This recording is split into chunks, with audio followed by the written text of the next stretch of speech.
Lo que hoy son dos países, antaño fueron una sola nación.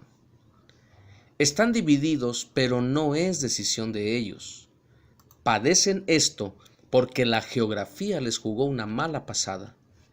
Entre el dragón chino y el samurái japonés, el tigre coreano quedó en medio de dos naciones siempre aspirantes a cosas grandes, y por si esto fuera poco, al norte, el oso ruso, siempre hambriento, siempre al acecho.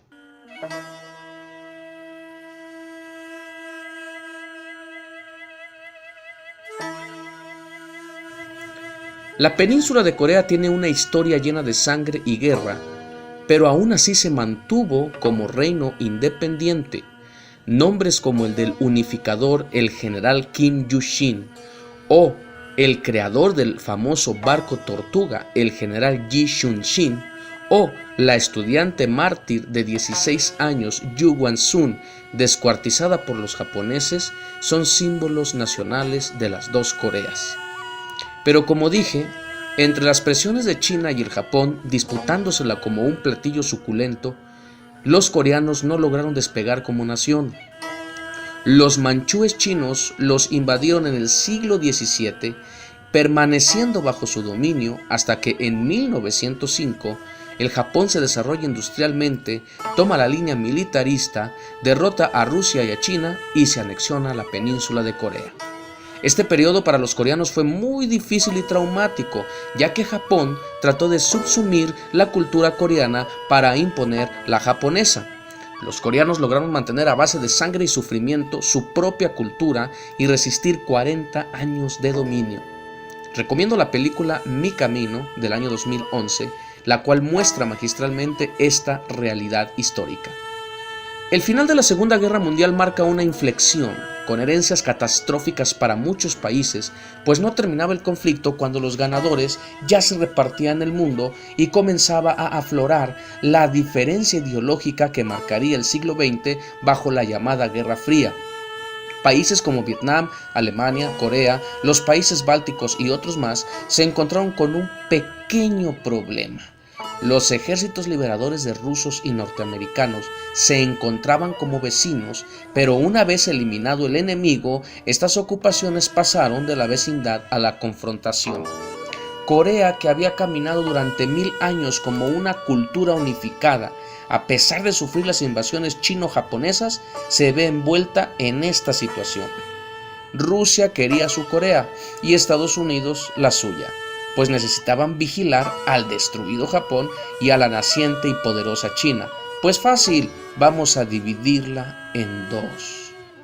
Con el término de la ocupación militar del Japón, en agosto de 1945, la división se traza en el paralelo 38. Los soviéticos crean la República Popular de Corea del Norte, escogiendo al reconocido militar antijaponés Kim Il-sung, sobre quien erigirían una dictadura monárquica que prevalece hasta hoy, con su nieto en el gobierno. El 25 de julio de 1950, el ejército norcoreano atravesó el paralelo 38 y en solo 3 días estaba a las puertas de Seúl, la capital del país del sur creado por los Estados Unidos. Esto provocó el estallido de la Guerra de Corea apenas 5 años después de finalizada la Segunda Guerra Mundial. La situación era crítica, pero los norteamericanos toman la capital del norte el 19 de octubre de ese mismo año. Mao, que apenas había logrado el poder absoluto en China, decide intervenir para evitar que toda la península cayera en manos capitalistas, y se llegó a hablar del uso de armas nucleares, pues los chinos lograron repeler a los norteamericanos hasta el paralelo 38 y los rusos ya habían desarrollado sus propias bombas atómicas. Nuevamente se fija en este paralelo la línea fortificada de defensa y se acordó como antes que esta fuera la frontera que dividiría desde ese momento y hasta el día de hoy lo que fue un país ahora en dos naciones, y parece que esta situación continuará por mucho más tiempo. Hablando de la República de Corea del Norte, He de decir que el régimen dictatorial de este país se ha extendido ya por 3 generaciones. Hoy es increíble ver cómo una nación que prácticamente se está muriendo de hambre ha logrado desarrollar un cierto nivel de armamento militar nuclear y que el mismísimo Estados Unidos no puede conseguir un acuerdo para revertir esta situación. ¿Por qué? La respuesta no es difícil. Así como Corea está enferma de geografía, los dirigentes norcoreanos han logrado sacar raja de todo esto. Aceptan ser el juguete de Rusia y de China para lograr ser apadrinados por ellos. En estos momentos, aunque Rusia no es una potencia militar, ha sabido mover bien sus cartas geopolíticas para dominar su entorno. Mantiene la guerra en la frontera con Ucrania, se anexó Crimea, logró la victoria de Al-Assad en Siria, tiene acercamientos con la India y un trato muy respetuoso con China, y además no ha sido doblegado por las presiones económicas europeas e incluso mantiene su apoyo al régimen iraní. Por otra parte, China es el mayor mercado del mundo, la segunda potencia militar y económica, la primera tecnológica de nuestro planeta, y si estas dos naciones respaldan al régimen del joven Kim, podemos entender por qué Corea del Norte tiene dinero para que al menos su clase política sobreviva y tengan para medio hacer armas avanzadas. La hipocresía política es tal que China y Rusia públicamente apoyan las sanciones al régimen norcoreano, pero su respaldo sigue siendo el mismo que desde el final de la Segunda Guerra Mundial.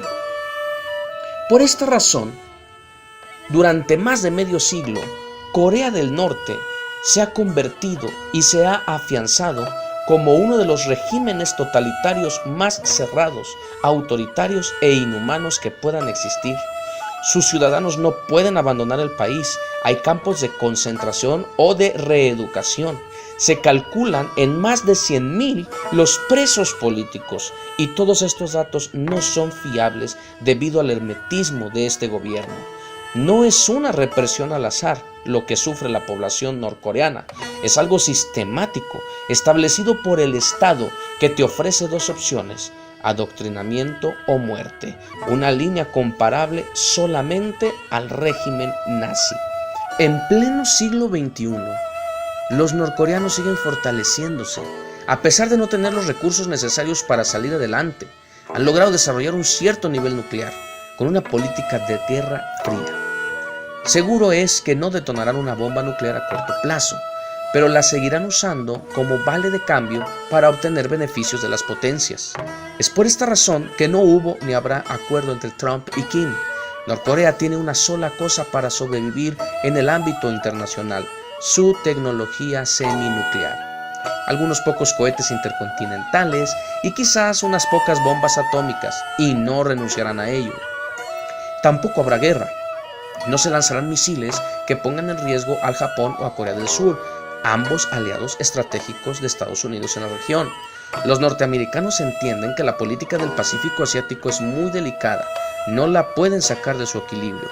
Hay economías de primer nivel como Australia o Nueva Zelanda, naciones como Vietnam o Singapur que van creciendo a pasos enormes y que han mostrado tendencias pro-norteamericanas. Por otro lado está China y sus islas artificiales y muchos otros factores que hacen difícil e imposible pensar en una guerra balística, atómica o de invasión. Trump ha aplicado el viejo manual de los presidentes yanquis.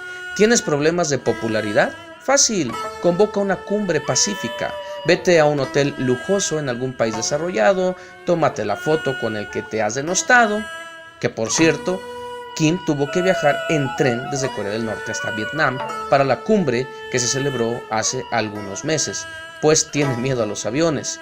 Pero aquí surge una pregunta: ¿por qué se llevó a cabo esta cumbre en Vietnam? Muchos analistas concuerdan que fue una forma en la que Trump quiere mostrarle a Kim los beneficios de ser pro-yanqui aún después de estar en guerra con este país, como es el caso de Vietnam, que se ha levantado con un solo principio: no seas enemigo de Estados Unidos. Bien, ¿quién gana con estas cumbres fallidas? Pues tanto Trump como Kim, ambos maestros del engaño que no convencen a nadie sensato. Trump gana en el sentido electoral, se presenta ante el núcleo duro de votantes que le apoya, que son de raza blanca, gente desempleada o con sueldos bajos, a los cuales les ha vendido pues la imagen de hombre fuerte y decidido.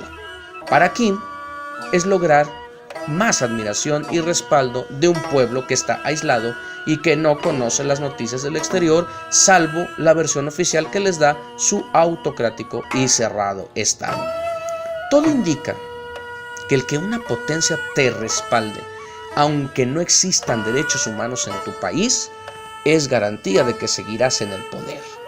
Y aunque otra potencia te ponga en su lista del eje del mal, no pasará nada mientras no tengas recursos atractivos.